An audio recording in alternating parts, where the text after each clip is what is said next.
మార్కెట్లో ఎన్నో ఫోన్లు వస్తుంటాయి పోతుంటాయి కానీ ఒకే ఒక్క కంపెనీ నుంచి వచ్చే ఫోన్కు ఉండే క్రేజే వేరప్ప. యాపిల్ ఐఫోన్ల గురించి దాని క్రేజ్ గురించి ప్రత్యేకంగా ఇంట్రడ్యూస్ చేయాల్సిన అవసరం లేదు. మార్కెట్లోకి యాపిల్ నుంచి ఏ కొత్త మోడల్ వచ్చినా హాట్ కేకుల్లా సేల్ అయిపోతాయి. ప్రైసింగ్ సంగతి అటు ఉంచితే ప్రైమ్ సెగ్మెంట్లో ఇండియాలో ఎక్కువగా సేల్ అయ్యే ఫోన్లలో ఐఫోన్ ముందుంది. యాపిల్ ఫోన్ల డేటా ఫీచర్స్, సెక్యూరిటీ హ్యాక్ చేయటం చాలా కష్టం.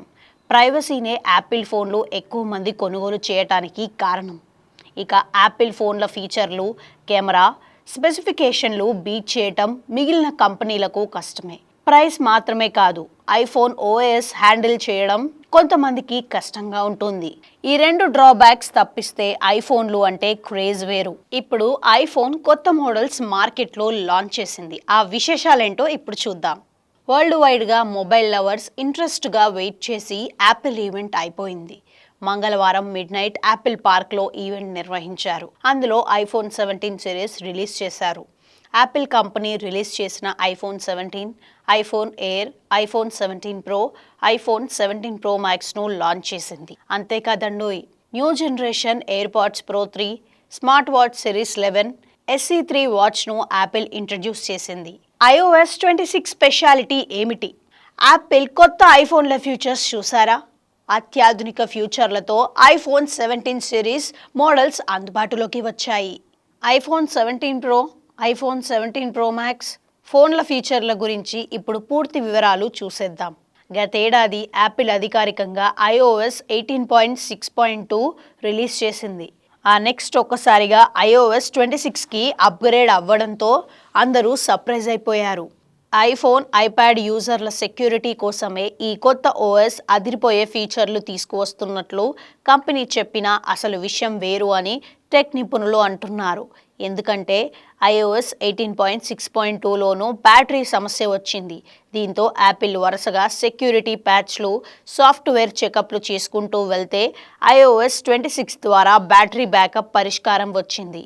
దీంతో దీన్నో హైలైట్ చేయాలని మిగిలిన వర్షన్స్ అన్నిటినీ ఒకేసారి కాకుండా లిమిటెడ్ మోడల్స్ అంటే ఐఫోన్ 12 తర్వాత కొన్నిటికి మాత్రమే అప్డేట్ ఇచ్చారు. ఇంతకీ మీరు కొత్త ఐఫోన్ బుక్ చేసుకున్నారా? కొత్త ఐఫోన్ సిరీస్ 17లో ఏఐతో పాటు కొత్త సెన్సార్లతో పాటు స్మూత్ ఓఎస్ అందిస్తున్నట్లుగా యాపిల్ కంపెనీ చెబుతోంది.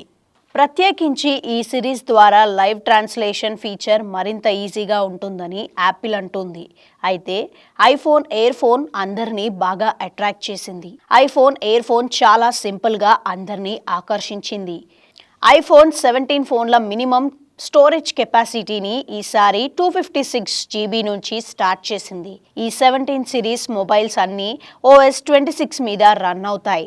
ఈ సిరీస్లో డిస్ప్లేపై 120Hz refresh rate, 3000 nits peak brightness, ceramic shield 2 protection ఇవ్వటం జరిగింది.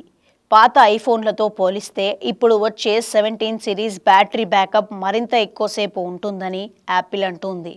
స్పీడ్ ఛార్జింగ్ యూజర్ను బాగా ఆకట్టుకునేలా డిజైన్ చేశామని, 20 మినిట్స్ లోపే 50% బ్యాటరీ ఛార్జ్ అవుతుందని యాపిల్ అంటుంది. సెప్టెంబర్ 12న ప్రీ బుకింగ్స్ కూడా స్టార్ట్ అవ్వనున్నాయని యాపిల్ చెబుతోంది. సెప్టెంబర్ 19కే మార్కెట్లో రిలీజ్ చేస్తామని యాపిల్ కంపెనీ అనౌన్స్ చేసింది. మీకు తెలుసా, ఇంతకీ యాపిల్ కంపెనీలకు ఫోన్లు, ట్యాబ్లు, వాచ్, ల్యాప్టాప్లు అమ్మితేనే డబ్బులు వస్తాయనుకుంటున్నారా? కానే కాదు. యాపిల్ లాభాలకు కారణం సాఫ్ట్వేరే కారణం. ఎందుకంటే ఆండ్రాయిడ్లా ఐఫోన్లో ఫ్రీ యాప్స్ చాలా తక్కువ. మంత్లీ రెంటల్ సిస్టమ్ ద్వారా క్లౌడ్ స్టోరేజీ ఇస్తుంది కూడా. సబ్స్క్రిప్షన్ సిస్టమ్ ద్వారాను యాపిల్కు భారీ రెవెన్యూ వస్తుంది. ఇవిగాక యాపిల్ టీవీ ఉండనే ఉంది. అందులోనూ అమెజాన్ ప్రైమ్, నెట్ఫ్లిక్స్లా టీవీ సిరీస్, మూవీస్ చూడొచ్చు. సో ఇలా కూడా బిలియన్ల కొద్దీ లాభాలను యాపిల్ సంపాదిస్తుంది. యాపిల్ ఐఫోన్ 17 సిరీస్ మార్కెట్లోకి రాకముందుకే సెన్సేషన్ క్రియేట్ చేస్తుంది. చాలామంది ఐఫోన్ కొత్త వర్షన్, దాని ఫ్యూచర్ల గురించి తెలుసుకోవాలి అని అందరూ ఇంట్రెస్ట్ చూపిస్తారు. ఇప్పుడు ఐఫోన్ వరుసగా రిలీజ్ చేస్తూ వస్తున్న వర్షన్స్ అన్నీ ఒక పద్ధతిగా లేటెస్ట్ టెక్నాలజీ అప్డేట్స్ ప్రకారం రిలీజ్ చేస్తారు. కానీ ఇప్పుడు వస్తున్న సిరీస్ ఒక్కసారిగా 26కి వెళ్లడంతో టెక్ ప్రియులు అందరూ ఇంట్రెస్ట్గా ఎదురు చూస్తున్నారు. ఇలాంటి సర్ప్రైజ్ల వల్లనే యాపిల్ ఐఫోన్ క్రేజ్ పెరిగిపోతుంది. టెక్ దిగ్గజం యాపిల్ ఈ ఇయర్ న్యూ మోడల్స్ను అనౌన్స్ చేసింది. ఐఫోన్ 17 సిరీస్ వారం రోజుల్లోపు మార్కెట్లోకి రాబోతున్నాయి. ఈ 17 సిరీస్లో యాపిల్ కొత్త టెక్నాలజీలు ఇంట్రడ్యూస్ చేసిందని టాక్ నడుస్తోంది. ఐఫోన్ 17 ఎయిర్ 5.5 మిమీ మాత్రమే ఉందట. ఇక విడ్త్ లెంత్ చూస్తే iPhone 17 pro max, Samsung Galaxy S25 edge కన్నా 0.34 mm స్లిమ్ ఉందని అంటున్నారు. ఇక iPhone 17 air LTPO AMOLED screen ఇచ్చారు. IPhone 17 air, iPhone 17 pro max slim bezels ఇచ్చారు. ఇదండి ఐఫోన్ ఫీచర్స్. ఇంత ఇంట్రెస్టింగ్గా ఉన్నాయి కదా. మరి ప్రీ బుకింగ్స్ కోసం ఎంతమంది ఆతృతగా ఎదురు చూస్తున్నారో కామెంట్ సెక్షన్లో కామెంట్స్ చేసేయండి.